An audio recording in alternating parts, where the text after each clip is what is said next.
老爷子一番推心置腹的言谈，让叶晨感觉一阵绝望。他以前从来没有如此深入地考虑过这个问题，一方面是觉得还没到必须做出选择的时候，一方面也知道这种事情很难找到合适的最优解。爷爷说的自然没错，只要自己能够解决破清会，解决掉吴飞燕，那自己必须光明正大的认祖归宗，回归叶家，让全世界都知道叶长英和安承熙的孩子回来了。如果到了那天，萧初然这边自己又该如何面对？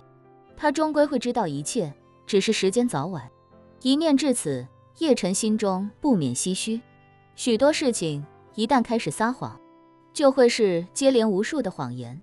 这段时间以来，自己不仅向萧初然隐瞒了身份，还隐瞒了许许多多的事情，甚至许多与他父母都有关系。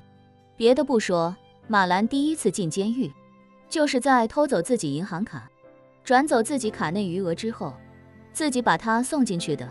当时萧初然急在心里，自己却各种演戏，到时候一旦身份败露，这些事情他应该都能想得明白。叶中全见他沉默不语，便知道自己的话已经在他心里起了作用，于是便道：晨儿，这件事你自己好好想一想，这2天如果有时间的话，去拜访一下你顾叔叔。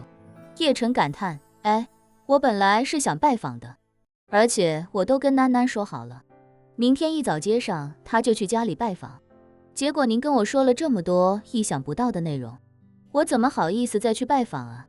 叶中全惊讶地问：你要去接囡囡？囡囡要回来了？对，叶晨说，囡囡已经在回国的路上了，明天清晨应该就能到燕京，我本来说好去接她的。叶中全立刻质问道：怎么说好接人家？就因为我跟你讲的这些，你就不去接了吗？那人家一个小女孩，不远万里从国外回来，一路飞行10几个小时，满心欢喜的等着落地之后能第一时间见到你，结果你倒好，要放人家鸽子。叶晨也头疼不已，我也没说不去接啊，我只是不知道该怎么面对他们，尤其是面对顾叔叔和林阿姨。叶中全摆摆手：你不用担心这么多，顾叔叔是不可能当面跟你说这些事情的，不然的话也不会跟我商量。你要是脸皮足够厚，到时候你就装作什么都不知道，他不提你不提，这一篇不就又被你翻过去了吗？叶晨看着叶中全，郁闷道：爷爷，您说话不能夹带私货啊，您这意思不就是说我脸皮厚吗？叶中全赶紧撇清干系：我可没有这个意思，我这不是在给你出主意吗？你想想也知道，爷爷给你出的主意是最好的办法。你这件事情如果不答应，就只能装傻。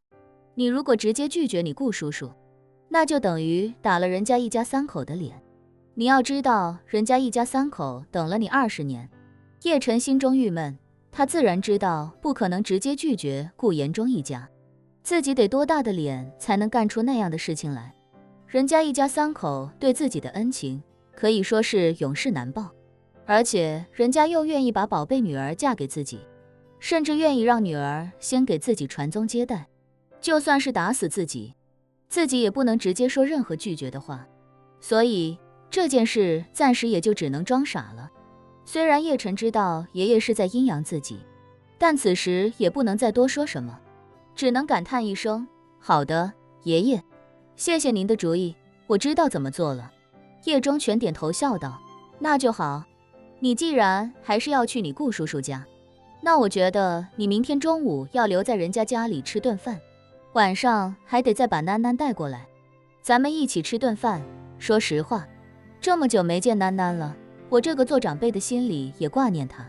叶晨知道这都是无法避免的礼节，不管自己跟顾秋怡是什么关系，他回燕京拜访老爷子都是理所当然，于是他便答应下来，道：等我见到囡囡之后跟他说一声，明天过来拜访您。好，叶中全很是开心，笑着说道：明天咱们就不出去吃了，在家里搞一顿家宴。对了，既然囡囡来，那就不如让你顾叔叔和林阿姨一起过来。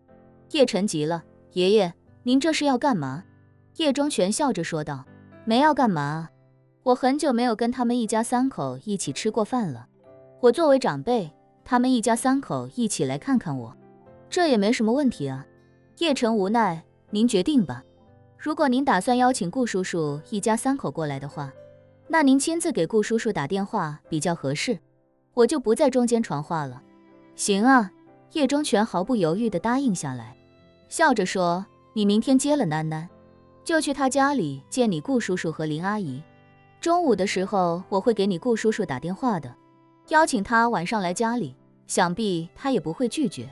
行，叶晨知道这种情况自己是最被动的，说什么都是错，干脆就什么都不说了。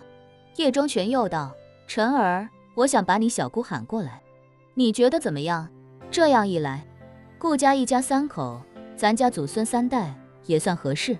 叶晨的姑姑叶长敏因为要照顾老爷子，所以被豁免不用在叶灵山守灵，其他的叶家人现如今还都没能从叶灵山下来。对叶长敏，叶晨倒也谈不上讨厌，老爷子宠他，叶晨心里也清楚，估计老爷子也想让自己跟姑姑缓和关系。于是叶晨点点头，一切您拿主意吧。好好好，叶忠全笑呵呵地说，那就这么说定了，明天我来安排。晨儿，你先去好好休息休息，不是很早就得去机场接囡囡了。叶晨也有些心神疲累，便道，那我去我父亲书房坐会儿。起身与老爷子告辞，叶晨来到父亲的书房，一切都还是多年前的布置，每一处的摆设都能让他找回年幼时的记忆。